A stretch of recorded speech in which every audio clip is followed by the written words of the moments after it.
राधे राधे, जय श्री कृष्ण। आप सभी का स्वागत है आपके अपने चैनल पर। आज की वीडियो में हम आपको सुनाएंगे मौनी अमावस्या की व्रत कथा। ये तो आप सभी जानते हैं मौनी अमावस्या कितनी विशेष है, इसलिए हम आपको बताएंगे मौनी अमावस्या का महत्व, व्रत विधि और कैसे करें पूजा ताकि मिले पुण्य और आत्मिक शांति। तो शुरू करते हैं मौनी अमावस्या की व्रत कथा। असंभव को भी संभव करने वाली मौनी अमावस्या व्रत की चमत्कारी कथा। इस मंगलकारी अद्भुत कथा का आनंद उठाएं और अंत तक हमारे साथ बने रहें। भक्तों, पौराणिक कथाओं के अनुसार कांचीपुरी में एक ब्राह्मण अपनी पत्नी धनवती, 7 बेटों और बेटी गुणवती के साथ रहता था।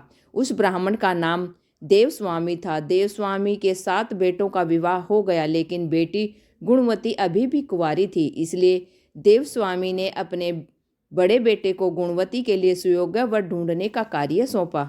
इसी बीच एक दिन एक पंडित ने गुणवती की कुंडली देखी और बताया कि गुणवती की कुंडली में मौजूद दोष के कारण गुणवती विवाह के तुरंत बाद विधवा हो जाएगी। ऐसा सुनकर देवस्वामी के पैरों तले जमीन खिसक गई।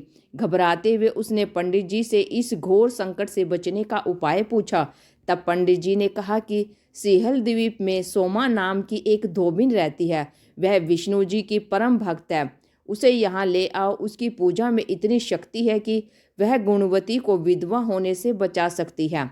पंडित जी के कहने पर देवस्वामी का छोटा बेटा और गुणवती समय सोमा को लेने के लिए निकल पड़े। रास्ते में सागर पार करने के बाद थके हारे दोनों भाई बहन एक पेड़ के नीचे आराम करने लगे।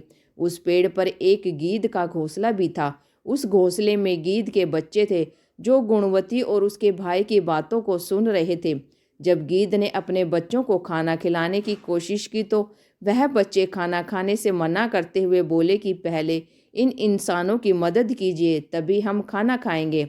अपने बच्चों की जिद मानकर उस गीद ने गुणवती और उसके भाई को सिंहल तक पहुंचा दिया, जहां धोबिन सोमा का घर था। अब दोनों भाई बहन सोमा को खुश करने के लिए तकरीबें सोचने रहे। हर सुबह दोनों भाई बहन सोमा को प्रसन्न करने के लिए उसका घर साफ करके घर की लीपा पोती करने लगे। जब सोमा ने अपनी बहुओं से इस बारे में पूछा तो उसकी बहुओं ने उसे झूठ बोला कि घर की साफ सफाई बहुएं समय करती हैं। किंतु सोमा भी अत्यंत चतुर थी। उसने अगली सुबह जल्दी उठकर गुणवती और उसके भाई को साफ सफाई करते हुए देख लिया। वह दोनों के काम से बहुत खुश हुई और सारी बातें जानकर दोनों के साथ उनके गांव चलने के लिए तैयार हो गई। चलते समय सोमा ने अपनी बहुओं से कहा कि मेरी अनुपस्थिति में यदि किसी का देहांत हो जाए तो उसका दाह संस्कार मत करना, बल्कि मेरे वापस आने की प्रतीक्षा करना। और फिर सोमा बहन भाई के साथ कांचीपुरी पहुंच गई। दूसरे दिन गुणवती के विवाह का कार्यक्रम तय हो गया। कुंडली दोष के अनुसार सप्तपदी होते ही गुणवती के पति का देहांत हो गया। सोमा ने तुरंत अपने संचित पुण्यों का फल गुणवती को प्रदान कर दिया, जिसके फलस्वरूप तुरंत ही उसका पति जीवित हो उठा।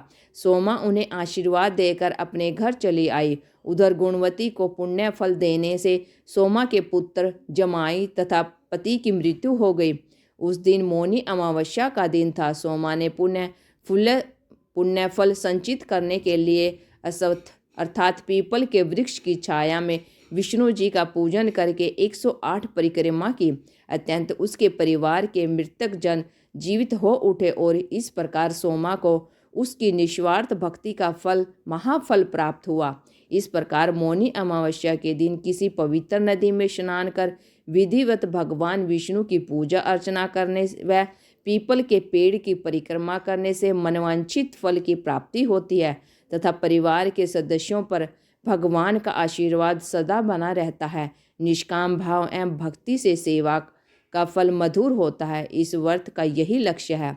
हम प्रार्थना करते हैं कि श्री विष्णु जी ने जैसे गुणवती और सोमा का कल्याण किया, वैसे ही आप सभी का कल्याण हो। वीडियो के अगले पड़ाव में हम जानेंगे कि अमावस्या के दिन किन पेड़ पौधों की पूजा करनी चाहिए ताकि साधक पर पितरों का आशीर्वाद बना रहे। हिंदू धर्म में तुलसी को खास महत्व दिया जाता है। ऐसे में मौनी अमावस्या के दिन तुलसी के पास दीपक जलाकर आराधना करें। इसी के साथ आप तुलसी के पौधे में लाल कलावा भी बांध सकते हैं। ऐसा करने से जीवन की कई परेशानियों से मुक्ति मिल जाती है। साथ ही अमावस्या पर पानी में कच्चा दूध मिलाकर तुलसी में अर्पित करने से प्रभु श्री हरि और माता लक्ष्मी की कृपा मिलती है। अमावस्या के दिन पीपल के पेड़ की पूजा करनी भी काफ़ी शुभ मानी जाती है, क्योंकि ऐसी मान्यता है कि पीपल के मूल में भगवान विष्णु, तने में शिव जी और अग्रभाग में ब्रह्मा जी का वास होता है। ऐसे में आप मौनी अमावस्या के दिन पीपल की पूजा कर उसमें दूध चढ़ाएं और 7 बार परिक्रमा करें। इसी के साथ पितरों को याद करते हुए दीपक जलाएं। अमावस्या के दिन बेल पत्तर के पेड़ की पूजा करना भी काफ़ी लाभकारी माना जाता है। इस पेड़ को भगवान शिव से जोड़कर देखा जाता है। ऐसे में आप मौनी अमावस्या के दिन बेल पत्र की विधिवत रूप से पूजा अर्चना करें और जल चढ़ाएं। इससे साधक को जीवन में अच्छा परिणाम मिलने लगते हैं। इसी के साथ अमावस्या के दिन इस पौधे को घर में लगाना भी काफ़ी शुभ माना जाता है। आप इस पौधे को किसी मंदिर के आसपास भी लगा सकते हैं। मौनी अमावस्या साल 2025 की पहली अमावस्या होने वाली है। साथ ही इस मौनी अमावस्या पर महाकुंभ का तीसरा अमृत स्नान भी किया जाएगा, जिस कारण इसे और भी खास माना जा रहा है। ऐसे में आप इस दिन दिल खोलकर दान करें और अपने पुण्य इकट्ठे करें। इसी के साथ हम अपनी वीडियो को विराम देते हैं। हमें उम्मीद है आपको आज की कथा बहुत ही अच्छी लगी होगी। इसलिए अगर अच्छी लगी है तो वीडियो को लाइक करें, शेयर करें और चैनल को सब्सक्राइब करके बेल आइकन जरूर दबा लें, ताकि आने वाली वीडियो की हर अपडेट आप तक पहुंचती रहे। Thank you for watching my video. जय हिंद, जय भारत, जय श्री कृष्णा। राधे राधे, जय श्री कृष्ण।